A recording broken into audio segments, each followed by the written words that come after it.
नमस्कार, मैं संजीव शर्मा, हिंदी प्रवक्ता, आरोही मॉडल वरिष्ठ माध्यमिक विद्यालय रेवासा। आज हम चर्चा करेंगे वाक्य के बारे में। इससे पहले हम चर्चा कर चुके हैं वर्ण, शब्द, पद के बारे में। हमने पहले भी आपको बताया था कि हमारी हिंदी व्याकरण के 4 भाग हैं: वर्ण व्यवस्था, शब्द व्यवस्था, पद व्यवस्था, वाक्य व्यवस्था। वर्ण भाषा की सबसे छोटी इकाई है।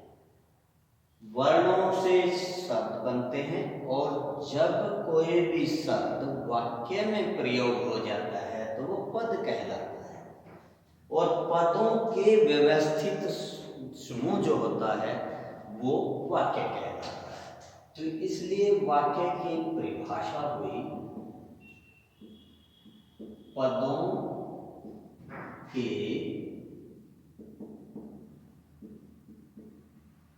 व्यवस्थित समूह को वाक्य कहते हैं। पदों के व्यवस्थित समूह को वाक्य कहते हैं। अब पदों का व्यवस्थित समूह कैसे? देखिए, उदाहरण के तौर पर हम लिख लेते हैं राहुल पुस्तक पढ़ता है। तो इसमें राहुल जो है वो करता है, पुस्तक कर्म है और पढ़ता है जो है क्रिया है। ये इसका व्यवस्थित कर्म है। पहले कर्ता, फिर कर्म, फिर क्रिया। अगर हम इसको कहें कि राहुल है पढ़ता पुस्तक, तो ये वाक्य नहीं हुआ क्योंकि पदों को व्यवस्थित नहीं किया गया है। तो अंततः हम इस निष्कर्ष पर पहुंचे हैं कि पदों के व्यवस्थित समूह को वाक्य कहते हैं। अब हम पढ़ते हैं वाक्य के अंग।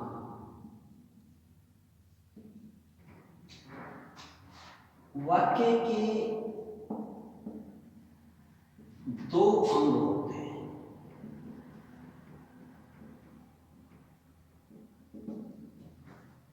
एक उद्देश्य और दूसरा है विधेय। एक उद्देश्य और दूसरा है विधेय। अब उद्देश्य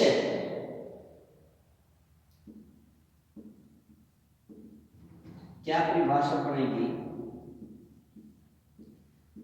वाक्य में जिसके बारे में कहा जाए, जिसके बारे में कहा जाए, वाक्य में जिसके बारे में कहा जाए उसे उद्देश्य कहते हैं। जैसे हम लिखें कि राकेश गीत गाता है। राकेश गीत गाता है। वाक्य में किसके बारे में कहा गया है? राकेश के बारे में। तो राकेश क्या है इसमें? उद्देश्य। उसके बाद है विधेय। विधेय की क्या परिभाषा बनेगी? उद्देश्य के बारे में जो कहा जाए। क्या परिभाषा बनेगी? उद्देश्य के बारे में जो कहा जाए उसे विधेय कहते हैं। जैसे उपरोक्त वाक्य हमने लिखा था, राकेश गीत गाता है।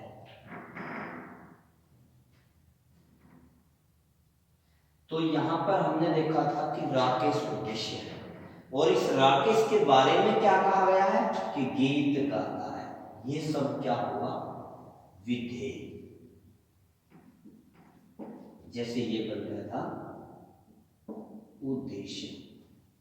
तो यहां से स्पष्ट है कि वाक्य में जिसके बारे में कहा जाए वो उद्देश्य है, और उद्देश्य के बारे में जो कहा जाए वो विधि। हम जैसे उदाहरण के तौर पर राहुल पुस्तक पढ़ता है, राहुल जो है इसमें उद्देश्य है और पुस्तक पढ़ता है विधि। अध्यापक पाठ पढ़ाता है, अध्यापक उद्देश्य और पाठ पढ़ाता है विधि। मोहन स्कूल जाता है, मोहन उद्देश्य, स्कूल जाता है विधि। जैसे इंग्लिश में बोलते हैं हमको सब्जेक्ट एंड प्रेडिकेट, ये शुरू में जिस सब्जेक्ट होता है उसके बाद बच गया वो प्रेडिकेट होता है। उम्मीद करते हैं यहाँ तक आपको समझ में आ गया। इसके बाद आगे हम चर्चा करते हैं वाक्य के प्रकार। वाक्य के प्रकार हम करेंगे रचना के आधार पर। रचना के आधार पर वाक्य के तीन भेद माने जाते हैं: सरल वाक्य, संयुक्त वाक्य और तीसरा है मिश्र वाक्य। ये जो है रचना के आधार पर तीन भेद माने जाते हैं। अब हम सबसे पहले चर्चा करते हैं सरल वाक्य के बारे में। सरल वाक्य क्या होता है? जिस वाक्य का अपना एक उद्देश्य एवं विधेय होता है। विधेय होता है। जिस वाक्य का अपना एक उद्देश्य और विधेय होता है उसे सरल वाक्य कहते हैं। जैसे मोहन पुस्तक पढ़ता है, तो ये सरल वाक्य है। सीता गीत गाती है, धोनी क्रिकेट खेलता है। इस तरह के जो वाक्य होते हैं उन्हें सरल वाक्य कहा जाता है। फिर से बता देते हैं, जिस वाक्य का अपना एक उद्देश्य और विधेय होता है उसे हम सरल वाक्य कहते हैं। दूसरी प्रकार है संयुक्त वाक्य। संयुक्त वाक्य की क्या परिभाषा होती है? जब दो उपवाक्यों को किसी योजक शब्द के द्वारा जोड़ा जाता है। जब दो उपवाक्यों को किसी योजक शब्द के द्वारा जोड़ा जाता है उसे संयुक्त वाक्य कहते हैं। जैसे मैं पढ़ता हूं परंतु मेरा भाई खेलता है।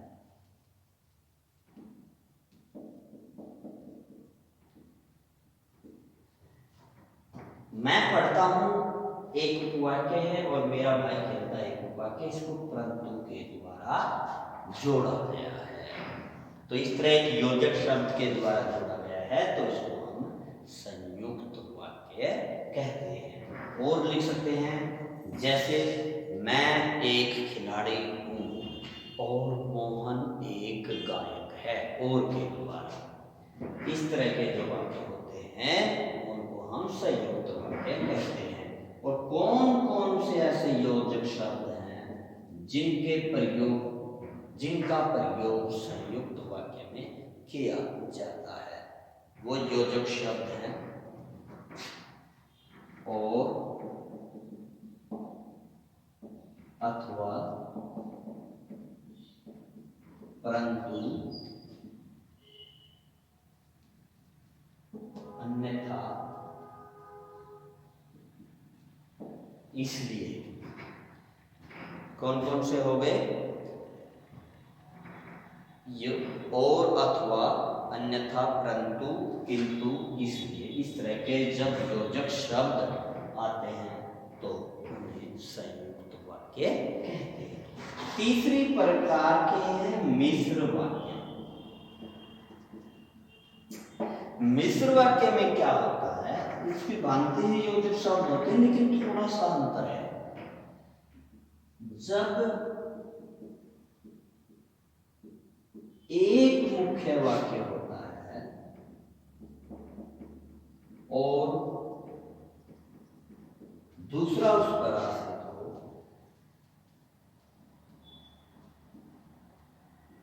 उस पर आश्रित हो, तो उसे मिश्र वाक्य कहते हैं। जैसे उदाहरण के तौर पर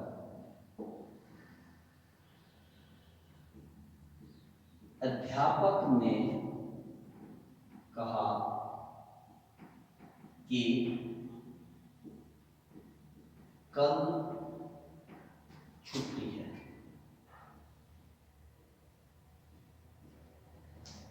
इसके अंदर अध्यापक ने कहा मुख्य वाक्य है। क्या कहा? उस पर आश्रित है, कल छुट्टी है। इसको के योजक के द्वारा जोड़ा गया है। ये है मिश्र वाक्य है। फिर से बता देते हैं आपको, जब एक मुख्य वाक्य होता है, दूसरा उसके ऊपर आश्रित होता है, उसे हम मिश्र वाक्य कहते हैं। जैसे अध्यापक ने कहा कि कल छुट्टी है, न्यूटन ने कहा था कि पृथ्वी गोल है। और इस तरह के जो शब्द होते हैं वो जैसे जैसा वैसा, इसके योजक शब्द हम लिख लेते हैं। जैसा वैसा, यदि, कि, इस तरह के जो शब्द होते हैं वो योजक जो शब्द होते हैं वो मिश्र वाक्य के अंतर्गत आते हैं। तो यहाँ तक था ये वाक्य के बारे में हमने बताया आपको। फिर से एक बार जो आज हमने चर्चा की है उसके बारे में फिर से चर्चा करते हैं कि वाक्य पदों के व्यवस्थित मेल को वाक्य कहते हैं। दो अंग हमने पढ़े, उद्देश्य और विधेय। उद्देश्य वाक्य में जिसके बारे में कहा जाए वो उद्देश्य है, और उद्देश्य के बारे में जो कहा जाए वो विधेय होता है। अब हमने चर्चा की कि वाक्य के भेद। रचना के आधार पर वाक्य के भेद, तीन भेद हमने बताए रचना के आधार पर। सबसे पहला सरल वाक्य जिसका अपना एक उद्देश्य और विधेय होता है। दूसरी प्रकार पढ़ा हमने संयुक्त वाक्य, जिसमें दो वाक्यों या उपवाक्यों को किसी योजक शब्द के द्वारा जोड़ा जाता है। और तीसरी प्रकार के हमने पढ़े मिश्र वाक्य, जिसमें एक मुख्य वाक्य होता है और दूसरा उसके ऊपर आश्रित होता है। ये था आज का हमारे वाक्य के बारे में। इसके बाद आते हैं अर्थ के आधार पर वाक्य के भेद। अगली कक्षा के में उनके बारे में भी चर्चा करेंगे कि अर्थ के आधार पर वाक्य के कितने भेद होते हैं, उनकी परिभाषा और उनके बारे में विस्तार से जानेंगे। और उससे पहले हम आपसे लेते हैं विदाई। आपसे निवेदन है कि इस वीडियो को लाइक कीजिए, सब्सक्राइब कीजिए और ज़्यादा से ज़्यादा शेयर कीजिए, ताकि और शिक्षार्थियों को अधिक से अधिक जो है इससे लाभ हो। तब तक के लिए नमस्कार, जय हिंद, जय भारत।